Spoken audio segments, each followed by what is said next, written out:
Hello everyone, welcome back to the channel. तो 10,000 volt के new episode में आप सबका स्वागत है। और गाइस, कुछ टाइम के बाद में martial master, speed source, sovereign ये सब भी आएंगे, तो उसके लिए भी वेट कर देना। चैनल पे नहीं हो तो सब्सक्राइब करके बेल आइकन ऑल पे सेट करना, ताकि लेटेस्ट एपिसोड का नोटिफिकेशन आपके पास में सबसे पहले पहुंच जाया करे। तो फिर चलिए बिना किसी देरी के इस एपिसोड को अब हम स्टार्ट करते हैं। तो एपिसोड के स्टार्टिंग में हमें लिन फैंग और उन सब लोगों को दिखाया जाता है जिनके आगे हेवनली पनिशमेंट गॉड आ गया था, जो कि वहाँ पे लिन फैंग को देखते ही बहुत ही ज्यादा गुस्सा होने लगता है। वो कहने लगता है, इस बार फिर से तुम पड़ गए। आखिरकार तुम हमेशा हेवन के रूल के खिलाफ जाते क्यों हो? तुम्हें करके ऐसा क्या मिलता है? किसी और रिलम की चीजों को, ट्रेजर्स को इस रिलम पे लाना, दूसरे रिलम के कल्टीवेशन मेथड को यूज करके इस रिलम में आना अलाउ नहीं है। हम जिस रिलम पे रहते हैं उसी रिलम के कल्टीवेशन मेथड और वहीं के ट्रेजर्स को यूज करना चाहिए, ना कि बाहर के रिलम के चीजों को इधर उधर लाना चाहिए। इतना कहते हुए हम देखते वो वहाँ पे भड़क रहा था। अब उसे देखकर दूसरी तरफ लिन फैंग को तो बहुत ज्यादा गुस्सा आ जाता है, क्योंकि इस बंदे ने पहले भी लिन फैंग को बहुत ही ज्यादा परेशान जो कर रखा था। और हम देखते वो कहने लगता है, इस बार तुम्हारी कुछ नहीं चलने वाली। और हम देखते वो अपने पाव का यूज करते हुए अपने गॉड्स के ग्रेवयार्ड के सारे गॉड के स्पिरिट को पूरी तरीके से कंज्यूम कर लेता है, मतलब कि कुछ टाइम के लिए उन्हें इनहेल कर लेता है, जिसकी वजह से उसकी स्ट्रेंथ बहुत ही ज्यादा बढ़ गया था। और हम देखते उसके पीछे एक फॉर्मेशन टाइप का पूरी तरीके से ओपन होने लगता है। ये सब कुछ देख के दूसरी तरफ लिन फैंग की डॉटर तो बहुत ही ज्यादा खुश हो रही थी। वो दोनों कहने लगते, फादर तो बहुत ही ज्यादा ऑसम और बहुत ही ज्यादा पावरफुल है, हमारे फादर को तो कोई भी हरा ही नहीं सकता। ये सब कुछ कहते हुए वो लोग वहाँ पे बहुत ही ज्यादा खुश होने लगते हैं। दूसरी तरफ हम लिन फैंग को देखते हैं, जिसकी स्ट्रेंथ वहाँ पे बढ़ने लगी थी। वो अपने सारे गॉड्स के ग्रेवयार्ड के, अभी तक उसने जितने भी सोल्स को रिलीज किया था, उन सबके स्ट्रेंथ का यूज करते हुए, गॉड्स के ग्रेवयार्ड के पाव का यूज करते हुए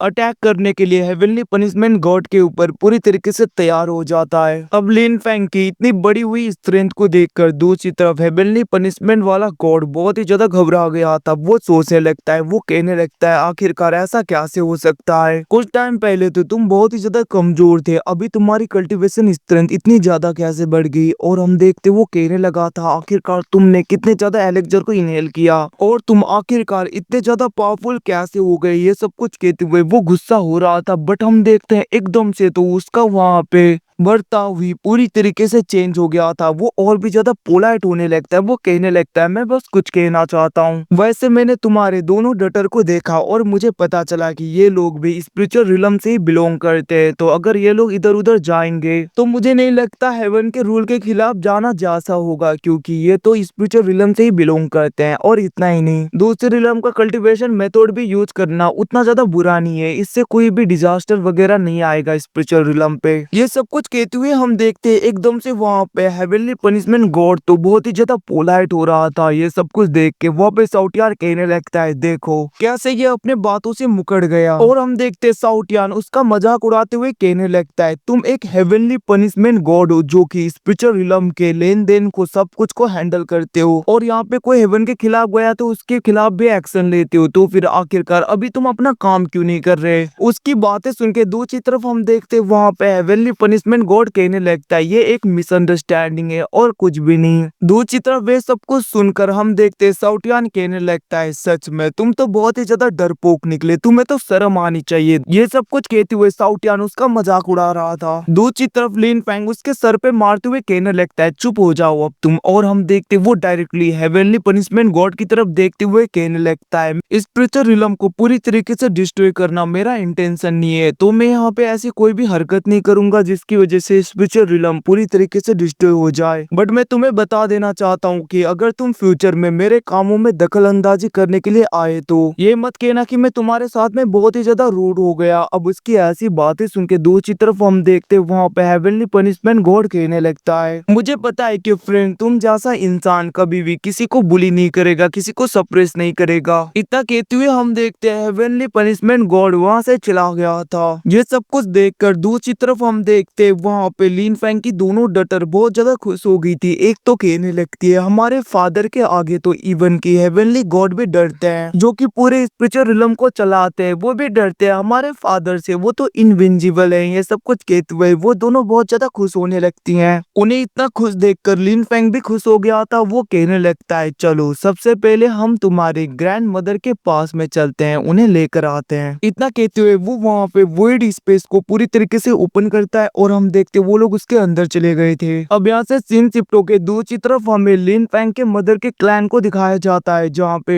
लिन फैंग के अंकल की डॉटर कहने लगते फादर मैंने सुना है कि क्वीन न्यू और हेवनली पैलेस के यंग मास्टर के बीच में शादी हो रही है। अब उसकी बातें सुन के दूसरी तरफ वहाँ पे एक ग्रेट एल्डर कहने लगता है मास्टर इतना ही नहीं, क्वीन न्यू तो लिन फैंग की वाइफ भी है, तो मुझे जहाँ तक लग रहा है वो जरूर दिखेगा, इस शादी को होने नहीं देगा, वो बीच में जरूर आएगा। दूसरी तरफ दूसरा ग्रेट एल्डर भी कहने लगता है वैसे भी लिन फैंग की स्ट्रेंथ पहले भी हमने देख रखा है, वो कितना ज्यादा पावरफुल था, अगर हम उसे ऐसे ग्रो करने देंगे तो मुझे डर है कि वो हमारे क्लैन के लिए बहुत ही ज्यादा खतरा बन जाएगा, हम लोगों के लिए मेनली। तो अब उसकी बातें सुन के दूसरी तरफ हम देखते हैं वहाँ पे दूसरा ग्रेट एल्डर कहने लगता है मास्टर क्यों ना हम डायरेक्टली हेवनली पैलेस के लोगों के साथ में हाथ मिला ले, वैसे भी ये अच्छा मौका है, अगर हम ऐसा करेंगे तो लिन फैंग को दोनों मिलकर बहुत ही आसानी से खत्म कर पाएंगे। उन सब एल्डर्स की बातें सुन के लिन फैंग का अंकल कहने लगता है तुम लोगों ने बात तो ठीक की, तो फिर ठीक है रेडी हो जाओ, मैं जाऊंगा हेवनली पैलेस में बातें करने के लिए, ताकि हम लिन फैंग को पूरी तरीके से जड़ से ही उखाड़ दें, अगर वो शादी में आने की हिम्मत करेगा तो।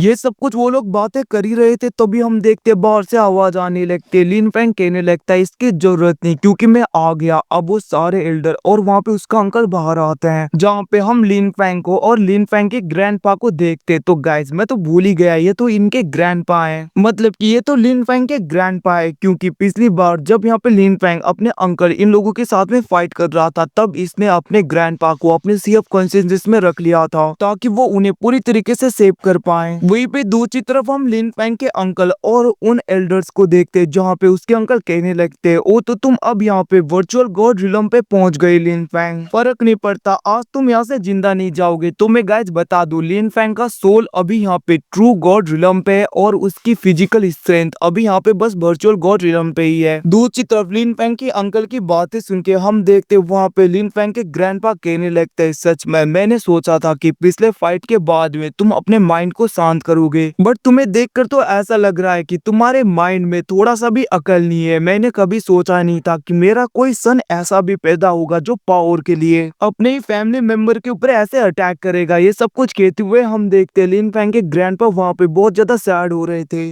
अब उनकी बातें सुन के दूसरी तरफ हम देखते उनमें से एक ग्रेट एल्डर कहने लगता है फर्क नहीं पड़ता लिन फैंग तुम वर्चुअल गॉड रिलम पे क्यों ना हो, पिछली बार तो तुम बच के निकल गए, बट याद रखना अभी भी तुम्हारी मदर हमारे हाथों में है तो तुम कुछ नहीं कर पाओगे। अब उसकी बातें सुन के वहाँ पे लिन फैंग गुस्से में अपने गॉड लेवल के लाइटनिंग को पूरी तरीके से एक्टिवेट करता है, जिसको देखकर वो सब लोग वहाँ पे थोड़े बहुत घबराने लगे थे। लिन फैंग को देखते जो कि बहुत ही ज्यादा गुस्से में उस एल्डर के ऊपर अटैक करके उसे पूरी तरीके से खत्म कर देता है। लिन फैंग कहने लगता है याद रखना अगर मेरे मदर के बारे में कुछ भी बोला तो मुझसे ज्यादा बुरा कोई नहीं होगा। अब वहाँ पे लिन फैंग के ऐसी स्ट्रेंथ को देख के उसका अंकल वो लोग डर गए थे। लिन फैंग का अंकल कहने लगता है जल्दी से एंसिस्ट्रल स्पिरिट को बुलाओ, और हम देखते वो लोग अपने पाव का यूज करते हुए अपने क्लैन के एंसिस्ट्रल स्पिरिट को बुलाने लगते हैं। दूसरी तरफ हम देखते आसमान में एक पोर्टल पूरी तरीके से ओपन होने लगता है और हम देखते उनका एंसेस्ट्रल स्पिरिट आ रहा था। ये सब कुछ देख के साउटियान कहने लगता है उन बुड्ढों को तो मैं नहीं छोड़ूंगा मास्टर, इस बार मुझे मौका दीजिए, इनको तो मैं पूरी तरीके से मसल दूंगा क्योंकि अब तो मेरी स्ट्रेंथ भी पहले से ज्यादा बढ़ गई है। दूसरी तरफ हम देखते उस पोर्टल के अंदर से उनका एंसेस्टर का स्पिरिट आने लगता है, जिसको देखकर वो लोग ग्रीट करते हुए कहने लगते हैं एंसेस्टर लिन फैंग वापस आ गया, इसे फिर से पूरी तरीके से खत्म कर दीजिए। ये सब कुछ वो वहाँ पे कह रहा था। दूसरी तरफ हम देखते वो एंसेस्टर जैसे ही लिन फैंग को देखता है वो पूरी तरीके से शॉक हो गया था। वो कहने लगता है आखिरकार तुम वर्चुअल गॉड रिलम पे कब पहुंचे, और हम देखते वो शॉक पड़ रहा था, बट वो कहने लगता है फर्क नहीं पड़ता, भले ही मेरी ये ट्रू स्पिरिट बॉडी है, मेरी रियल बॉडी नहीं है, फिर भी मैं तुम्हें पूरी तरीके से खत्म कर सकता हूँ। इतना कहते हुए हम देखते वो वहाँ पे बहुत ही ज्यादा गुस्सा हो रहा था। अब उसे ऐसा गुस्से में देख देखकर दूसरी तरफ साउटियान कहने लगता है, बुड्ढे अगर तुझे माफी मांगनी है तो अभी मांग ले, बाद में याद रखना तुझे इतना ज्यादा तड़पाऊंगा ना, तेरा सोल तेरी बॉडी से निकल के भाग उठेगा। याद रखना तू किसके आगे बातें कर रहा है, मेरे मास्टर के आगे, मेरे मास्टर के आगे मैं खड़ा हूँ। तो अगर तुझे अभी भी शर्मिंदगी है थोड़ी बहुत तो माफी मांग ले, मैं तुझे छोड़ दूंगा। बट याद रखना अगर तूने यहाँ पे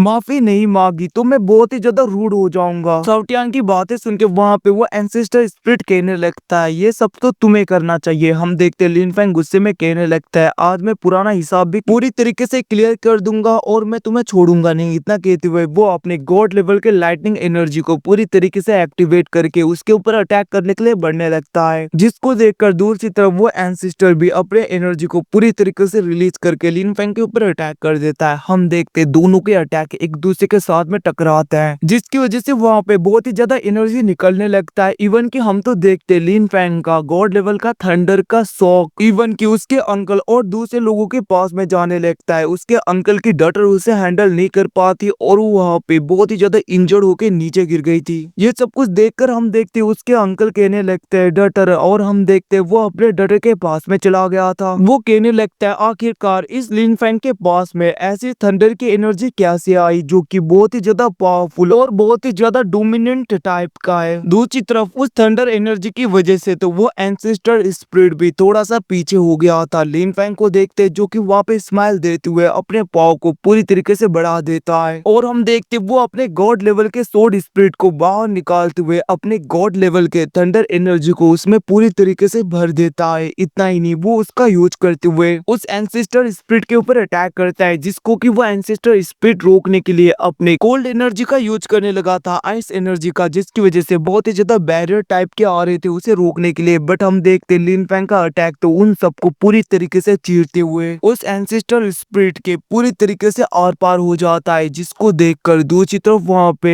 लिन फैंग का अंकल और वो दोनों बहुत ज्यादा शॉक हो गए थे। उसका अंकल तो अपने एंसेस्टर का नाम चिल्ला रहा था, बट हम देखते लिन फैंग को फर्क नहीं पड़ता। वो अपने स्पिरिचुअल सोर्ड के अंदर अपने गॉड लेवल के थंडर को और भी ज्यादा भर के डायरेक्टली उन लोगों के ऊपर अटैक कर देता है, जिसकी वजह से वो अटैक उन लोगों को लग जाता है। ये सब कुछ देखकर लिन फैंग के ग्रैंडपा कहने लगते हैं, मुझे पता ही था ये जरूर आएगा, तुम ऐसा जरूर करोगे लिन फैंग। वहीं पे दूसरी तरफ लिन फैंग अपने टाइम को वेस्ट नहीं करता और वो अपने पाव का यूज करते हुए अपने मदर को ढूंढ लेता है, जिनको की जंजीरों में बांधा हुआ था। और हम देखते लिन फैंग अपने ग्रैंडपा के साथ में बहुत ही ज्यादा तेजी में उस प्रिजन में चला गया था, जहाँ पे उसके मदर को पूरी तरीके से कैद किया गया था और उन्हें बहुत ही ज्यादा बुरी हालत में रखा गया था। लिन फैंग अपने पाव का यूज करते हुए अपने मदर को पूरी तरीके से आजाद करता है और उन्हें नीचे लेकर कहने लगता है मदर, और हम देखते वो अपने मदर के हाथ को पकड़ रहा था। दूसरी तरफ उसकी मदर लिन फैंग के ग्रैंडपा की तरफ देखते हुए कहने लगते फादर। हम देखते वहाँ पे उसके फादर कहने लगते हैं ये तुम्हारा सन है लिन फैंग। अब वहाँ पे सन का नाम लिन फैंग का नाम सुन के उसकी मदर बहुत ज्यादा इमोशनल हो जाती है, वो उसे लिन फैंग बोल के उसे गले लगा लेती है। हम देखते वहाँ पे लिन फैंग रो रहा था, वो कहने लगता है मदर मुझे माफ कर दीजिए, मेरी वजह से आपको बहुत ही ज्यादा सफर करना पड़ा, मैं टाइम पे नहीं आ पाया। अब उनके ऐसी इमोशनल बातें सुन के दूसरी तरफ लिन फैंग के ग्रैंडपा भी बहुत ज्यादा रोने लगते, वो भी इमोशनल हो गए थे। दूसरी तरफ हम लिन फैंग को देखते जो कहने लगता है मदर सबसे पहले तो मैं आपको हील करता हूँ, और वो अपने पाव का यूज करते हुए अपने फॉर्मेशन का यूज करते हुए अपने मदर को पूरी तरीके से हील कर देता है। इतना ही नहीं वो कहने लगता है मदर ये देखिए, और हम देखते वो अपने दोनों डटर को बाहर निकालता है। लिन फैंग कहने लगा था ये तुम्हारी ग्रैंडमा है, और हम देखते वो दोनों वहाँ पे भागते हुए ग्रैंडमा बोलते हुए लिन फैंग के मदर के पास में चली गई थी। अब ये सब कुछ देखकर दूसरी तरफ हम देखते वहाँ पे लिन फैंग की मदर कहने लगते सच में ये दोनों बच्चियां तो बहुत ही ज्यादा प्यारी है और बहुत ही ज्यादा अच्छी लग रही है, पता नहीं आखिरकार वो लेडी कौन होगी जो इनकी माँ है। दूसरी तरफ हम देखते उनमें से छोटी सी बच्ची मतलब की छोटी बेटी कहने लगती है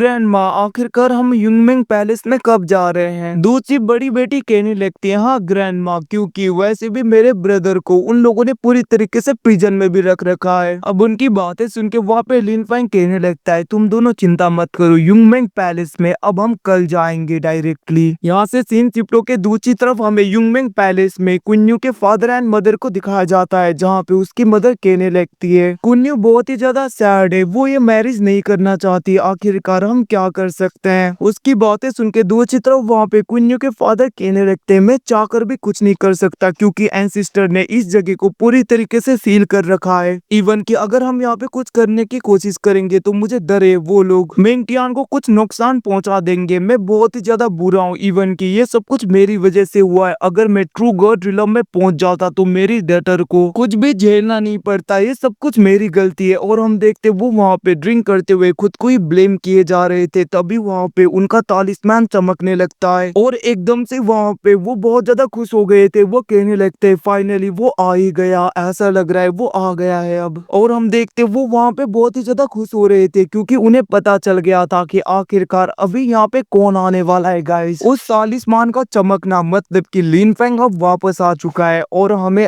अब यहाँ पे पता चलेगा कि कैसे लिन फैंग अपने कुन्नू को बचाता है। अब यहाँ से सीन चिप्टो के दूसरी तरफ हमें लिन फैंग के फादर को दिखाया जाता है, जो कि एक सुप्रीम ट्रेजर को पूरी तरीके से रिफाइन कर रहे थे। और वो कहने लगते हैं सच में ये सुप्रीम ट्रेजर बहुत ही ज्यादा पावरफुल है। इसकी वजह से मेरे आधे से ज्यादा मेमोरी पूरी तरीके से रिकवर हो गया है। अब मुझे पता चल गया है कि आखिरकार मैं कौन हूँ और मेरी फैमिली कहाँ पे। तो अब यहाँ पे सब कुछ हिसाब किताब पूरा करने का वक्त आ गया। अब यहाँ पे वक्त आ गया है कि मैं उन लोगों के साथ में रीयूनाइट हो जाऊं अपने फैमिली के साथ में। ये सब कुछ कहते हुए हम देखते हैं वहाँ पे लिन फैंग के फादर अपने एनर्जी को पूरी तरीके से रिलीज करते हुए वहाँ पे वॉइड स्पेस को पूरी तरीके से ओपन करते हैं और वो उसके अंदर चले गए थे। गाइस एपिसोड खत्म होता है। सच में अगला आने वाला एपिसोड बहुत ही ज्यादा इंटरेस्टिंग होने वाला है, जो कि आप लोगों को भी बहुत ज्यादा पसंद आएगा। और हाँ, मैं चाहता हूँ कि चैनल पे नहीं तो सब्सक्राइब कर दो और मार्शल मास्टर एपिसोड सोवरिंग के लिए वेट करना, जो कि कुछ टाइम के बाद में आएगा। Thanks for watching, bye see you again.